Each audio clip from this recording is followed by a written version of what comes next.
Thank you very much, Hugh, and thank you so much for allowing me to say a few words tonight. It's a particular privilege for me to be here with Sandy Liebenberg, who I can assure you taught me much more about socioeconomic rights law than I often care to admit.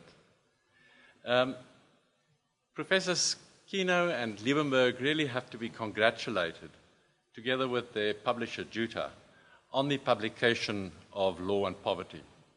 It's an extraordinary collection of essays by leading local and international scholars on the role of the Constitution and the courts in the transformation of our society from one which is indefensibly inhumane to one which is just. Their timing couldn't have been better. The courts are today in the crossfire. They are accused of obstructing the transformation of our society. A senior politician led the charge last year by saying that people who take matters to the Constitutional Court use the courts to overturn progress in the transformation of society, and that the courts oblige by reversing the gains of transformation. One of his colleagues added soon after that government's efforts at transformation were being frustrated by challenges in the courts where, and I quote, "the forces against change reign supreme." Government has since then announced a comprehensive review of the impact of the decisions of the Constitutional Court and the Supreme Court of Appeal on the transformation of society. This announcement in itself perpetuated the impression that the courts stand in the way of transformation of our society. Now, the Constitution certainly explicitly, unambiguously, and repeatedly commits us to the project of transformation of our society. It does so in its preamble, and it goes on to promise everyone a life with dignity, substantive equality, access to adequate housing, sufficient food and water, health care, education, and social security. Despite these promises and the expectations they have created, our society is still deeply unequal and poverty-stricken. We've heard from Professor Botman tonight that more than half our people earn less than $2 per person per day. The National Planning Commission also tells us that the division of income along racial lines is today more unequal than it was when the Constitution was adopted. This depravity of income is moreover aggravated by the poor and substandard quality of the basic services provided to the poor by way of hospitals, schools, and other amenities.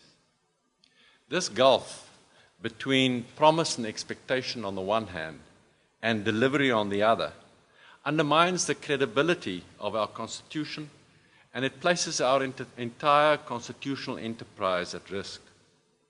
It creates an imperative on all of us to strive to narrow the gap, not only because it's the right thing to do, but because the fate of our constitutional democracy depends on it.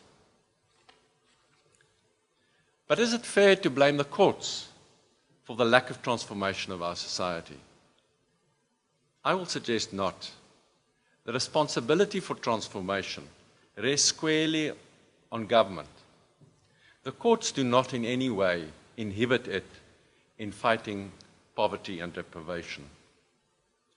The Constitution sets a floor, a minimum standard, for the provision by the state of socio-economic goods and services to the poor.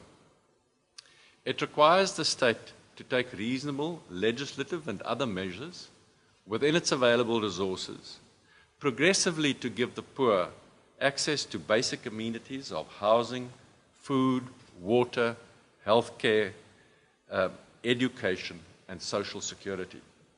Beyond the minimum floor, it does not in any way inhibit the state in its pursuit of transformation. It is at liberty without constitutional constraint to pursue transformation beyond the minimum floors set by the Constitution. The Constitution does not set a ceiling. It does not set an upper limit on the state's freedom to combat poverty and deprivation. As for the courts, their role is invariably to adjudicate in cases brought by the poor, to compel the state to adhere to the minimum standard set by the Constitution in its provision of socio-economic goods and services to the poor.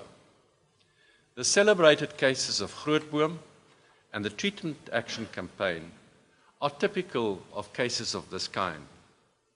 The poor had to take the government to court in bitter contests all the way to the Constitutional Court to compel the state to provide shelter to those most desperately in need and antiretroviral drugs to HIV-positive women.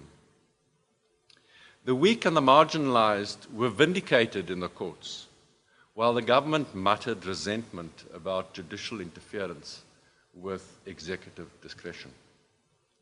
These celebrated cases are, moreover, by no means rare exceptions.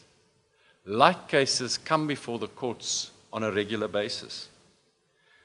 Only earlier this month, for instance, activists had to take the government to court for not providing textbooks to hundreds of thousands of school children in Limpopo. Some of them are about to write their mid-year exams and they still haven't received the textbooks they need to do so. The High Court ordered the state to provide these children with their textbooks by mid-year and to arrange catch-up classes for them. But the most distressing feature of this case was not the state's dismal administrative failure, but the fact that it fought the application all the way to final judgment. How then does it blame the courts for obstructing social transformation? It is sometimes suggested that the Constitution's protection of property rights inhibits transformation because it entrenches a willing buyer, willing seller principle, which, it is said, means that the state cannot acquire property if the owner is not prepared to sell or demands an exorbitant price. But that is a complete misconception. The Constitution does not embody a willing buyer, willing seller principle at all. It gives the state a free hand to expropriate land for transformation. No owner can hold the state to ransom when it does so.